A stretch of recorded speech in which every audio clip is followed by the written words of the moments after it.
स्वामी विवेकानंद की 161वीं जयंती का विगत 9 दिनों से चल रहे समारोह का रामकृष्ण मठ लखनऊ में आज समापन हुआ।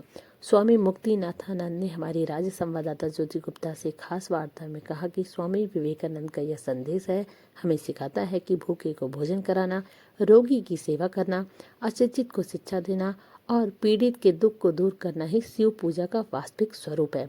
रामकृष्ण मठ लखनऊ के स्वामी विश्वदेवानंद एवं स्वामी स्वतमानंद द्वारा भक्ति गीतों की प्रस्तुति दी गई। गदाधर अभ्युदय प्रकलन लखनऊ के बच्चों द्वारा योगासन प्रदर्शन किया गया।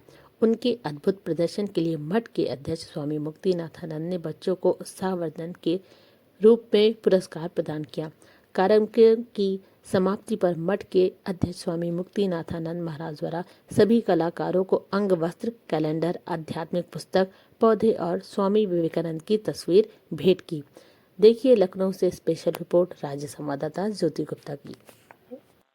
रामकृष्ण मठ राणा नगर लखनऊ में स्वामी विवेकानंद जी की 164वीं जन्म जयंती मनाई जा रही है।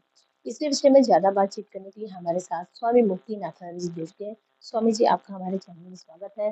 किस तरह से आपने ये विवेकानंद जी की जन्म जयंती आपके प्रांगण में मनाया जा रहा है 9 दिनों तक जो लगातार कार्यक्रम है, क्या कुछ रहा? स्वामी विवेकानंद की 164वीं जन्म जयंती यानी 163वीं जन्म दिवस का पारित हो रहा है 9 दिवसीय कार्यक्रम के अनुसार। प्रश्न किया जाता है कि स्वामी जी के जन्म दिवस 9 दिवस तक क्यों मनाया जा रहा है। इसके कारण है स्वामी विवेकानंद के वाणी है जागरण की वाणी। ये कहा जाता है जो लेटे हुए हैं वो अगर ये वाणी सुनेगा वो बैठ जाएगा, जो बैठे हुए हैं वो खड़ा हो जाएगा, जो खड़े हैं वो चलते रहेंगे और जो चलते हैं वो दौड़ते रहेंगे और जो दौड़ रहे हैं सुनकर वो छलांग मारेंगे। अर्थात जो व्यक्ति जहाँ पर है ये वाणी सुनकर वहां से आगे बढ़ेंगे। ये अग्रगति की वाणी है। इसीलिए हम चाहते हैं जन दिवस में, जन समाज में और अधिकतर जो युवाओं के भीतर स्वामी जी के वाणी का प्रचार प्रसार हो, ताकि उनको वाणी अवलंबन करते हुए हमारे युवाएं जो राष्ट्र का गठन करे एवं हमारे देश विश्व की सर्वप्रथम बन जाए। लगातार स्वामी जी 9 दिनों का जो ये कार्यक्रम आपके प्रांगण में चला है रामकृष्ण मठ राणा नगर लखनऊ में, इसमें क्या कुछ रहा और आज क्या कुछ विशेष है जिसका समापन होगा? ये आज जो सुबह से चल रहा है ये है जो एक हमारे जो स्पिरिचुअल रिट्रीट आध्यात्मिक शिविर बना था, जिसका विषय था कि जीवन में ईश्वर लाभ का उपाय। उसमें कहा गया है ईश्वर लाभ के उपाय के स्वरूप जैसे हमारे मन को ध्यान में केंद्रित करना चाहिए। इस सुबह में हमारे निर्देशित ध्यान का सत्र रहा। दैनंदिन हमारे जीवन में मन को एकत्रित करने के लिए, मन की एकाग्र करने के लिए प्रयास होना चाहिए। कारण कि स्वामी विवेकानंद कहते हैं कि मन की एकाग्रता ही जीवन में सफलता का रहस्य है। अब जो कुछ करने चाहते हैं अगर मन एकाग्र हो जाए हम सफल हो जाएंगे। तो कैसे मन को एकाग्र करें उसका शिक्षा आज दिया गया है। ध्यान के माध्यम से हम सबको सिखाया। उसके बाद में दोपहर को 10 बजे से 1 बजे तक एक आध्यात्मिक शिविर रहा।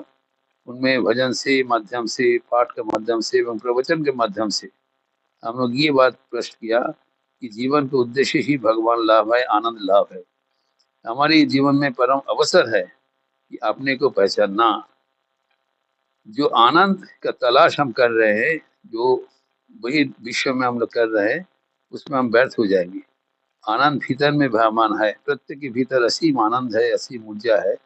वो कैसे हम विकसित करें वो स्वामी विवेकानंद के वाणी से हम विकसित कर सकते हैं। उन्होंने कहते हैं कि शिव ज्ञान से जीव सेवा का माध्यम से हम भीतर का आनंद जो बहिर्जीवन में उपलब्धि कर सकते हैं, यह जीवन का अनुभव है। स्वामी विवेकानंद कहते हैं दुनिया में सर्वदा दाता का आसन ग्रहण करो, भिखारी मत बनो, क्योंकि प्रत्येक के भीतर असीम ऊर्जा है, असीम संभावना है, लेकिन वो छिपा हुआ है। जो छिपा हुआ असीम आनंद, ऊर्जा और संभावना को विकसित करने का रहस्य है औरों की सेवा करना। स्वामी विवेकानंद कहते हैं वही जीते हैं जो औरों के लिए जीते हैं, लेकिन कभी घमंड मत बनो। जो आपको ग्रहीता है, जो जो जो दाता है वो धन्य है, ग्रहीता नहीं। जो ले रहे हैं आपको वो दान करने के माध्यम से आपको धन्यता प्राप्त करवा रहे हैं। इसीलिए सर्वथा हाथ जोड़ करके आपको प्रदान करना चाहिए एवं ऋणी होना चाहिए, जो आपसे दान लेकर आपको श्रेष्ठ बनने के लिए अवसर दिया है। इस मनोभाव से अगर हम शिव ज्ञान से जीव सेवा के भाव से हमारा हर प्रत्येक का कर्म अगर रूपांतरित करे तो हमारे कर्म उपासना बन जाता है, जीवन एक आनंद का स्रोत बन जाता है। यही हम सुबह में आध्यात्मिक शिविर में कहा था। शाम को एक गदाधर अभ्युदय प्रकल्प के बच्चे लोग योगासन प्रदर्शन किया, अद्भुत योगो शैली से दिखाया कि प्रत्येक के जीवन में एक शारीरिक व्यायाम का जरूरत होता है। अभी एक शास्त्रीय ग्रहण गायन का प्रस्तुति है, कुणाल वर्मा जी जो लखनऊ के है एवं गौरव बनर्जी वाराणसी से आए हुए हैं, तबला में संगत कर रहे हैं। क्योंकि स्वामी विवेकानंद ने कहा है कि जीवन में संगीत का प्रयोजन है, संगीत के माध्यम से ही हम ईश्वर से जुड़ते हैं। स्वामी विवेकानंद भारतीय परंपरा जो शास्त्रीय गायन जो हमारे ध्रुपद अंग के गायन है उसके बहुत बढ़ोतरी दिए थे। स्वयं एक शास्त्रज्ञ थे, संगीतज्ञ थे, संगीत की किताब भी रचना किया था। उसी के अनुसार आज इस समापन सत्र में संगीत का प्रस्तुत किया, शास्त्रीय गायन का प्रस्तुत किया है, जो कि यहाँ पर उपस्थित हो रहा है। हम सब लखनऊ वासी का आह्वान कर रहे हैं, आप लोग ये रामकृष्ण मठ में यहाँ पर आके पधारे, स्वामी विवेकानंद का जो भावधारा ग्रहण करे एवं जीवन में सार्थक होकर जीवन को आगे बढ़ाए। स्वामी जी हमारे साथ बातचीत करने के लिए शुक्रिया। तो ये थे स्वामी मुक्तिनाथानंद जी, जहाँ पर रामकृष्ण मठ गजाननगंज में लगातार विवेकानंद जी की जन्म जयंती मनाई जा रही है। 165वीं जन्म जयंती मनाई जा रही है। 9 दिनों तक लगातार ये कार्यक्रम चलता रहा है। जैसा कि विवेकानंद जी ने कहा है कि संगीत के माध्यम से ये ईश्वर की प्राप्ति होती है। स्वामी जी भी हमारे साथ जुड़े थे, हमारे चैनल के साथ बातचीत करते हुए उन्होंने विस्तृत सारी जानकारियां दी। तो इसी तरह की सूचनाओं को देखने के लिए आप हमारे साथ जुड़े रहिए, देखते रहिए चर्चा आज की।